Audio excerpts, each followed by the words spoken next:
So are you running against a sitting incumbent, or is this an open seat? So who would be the incumbent candidate is Kathleen Vinehout, and I'm sure that you've heard she's running for governor, and she's not running as an incumbent. She's served 3 terms straight. One of the candidates that's currently running as the Republican candidate is actually someone who's been her opposition in past elections. A lot of the people in the area are local, and they really have community ties and a lot of family around there.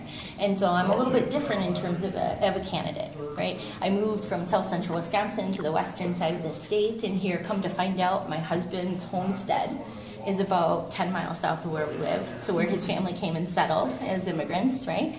And then my family, because I'm a descendant of Ho-Chunk Nation too, and the Potawatomis were up here, I'm also in my homeland. So even though people may not necessarily make that connection, I've moved back home.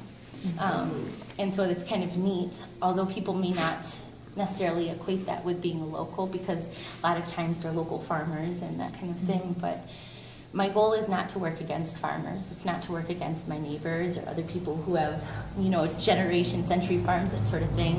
I think what we need to do is start working together, because in the end, we're on this piece of land together. Nobody's gonna be on this island alone. Turtle Island is all of us, and if there's something that you think or other farmers think that needs to be brought together, as a senator, what we're doing is advocating for our constituents and fellow Wisconsinites at the highest level possible, right? Mm-hmm. And so what we do over in western Wisconsin is going to have ripple effects over here and vice versa. So if we can figure out what benefits you all over here and see where that intersects with the benefits that are needed over in our district, I think that that would be the best way to move forward, because then you're having common needs being advocated for rather than this or that or that. You know, it's more cohesive.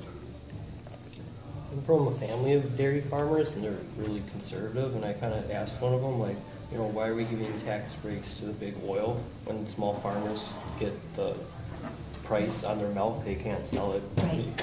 And I mean, that's basically, as I put it to them, communism socialism for the rich. Yeah, right, exactly. Corporate welfare? Yes.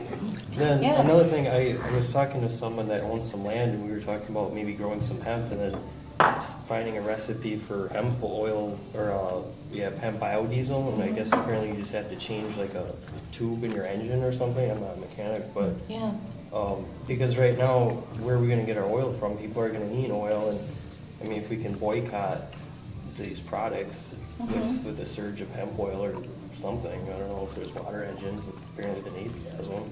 Well, then too, I think legislation has to be looked at too, in terms of state senators speaking and communicating with federal representatives, right? Because a lot of times what stops us from, let's say, getting hydrogen vehicles, a lot of the hang up in making that more common was the federal, Congress, right? They didn't want to harm the petroleum industry, so they limited our access to other technologies. If you look at what other countries are doing, they're exceeding us by far in that realm. Now, if you've heard, Wisconsin tribes and northern Minnesota tribes are looking at the hemp industry for economic benefits, right? Not only is it sustainable, but like you said, it can be used in the real world, in our economy, in what we're doing today. I think what we're coming up against is last year, hemp fields were burned by the federal government.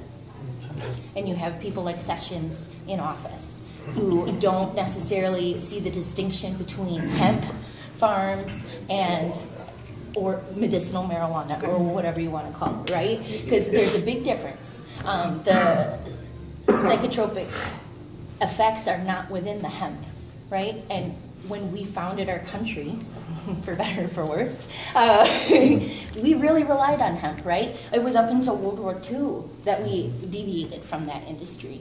And I really think that that was to our own detriment. I found an old encyclopedia on gardening, and it said Wisconsin, I think it was around 58, even grew marijuana cannabis until 58. Wisconsin was one of the last. Well, if you think about... poppy seeds. Yes. Can't you make heroin with poppy seeds? You just grow it and cut it and smoke the gel Silverstone after? I don't know the intricacies. That's what I've heard. Someone told me. I like the direction this meeting is going. Good painkiller if you ever need it. You actually know the vibe. Oh, yeah? All right. so What's we could crack interesting things though there. is the government is thinking about allowing corporations access to research cannabis in a medical sense, but they're not allowing the everyday person, right? So it's that double standard again. It's the inequitable environment that we're operating in. Do I think that it's possible to transition from a petroleum-based society to something else? Yes. Do I think it's going to be easy? No. And is anything worth doing ever easy? I don't think so. And so it's going to be difficult, right? And I think it's going to be necessary to get people in office that are going to challenge the people who say they're for the people but aren't. And I think that's one of the things I'm really sick of. I don't like rule changers, right?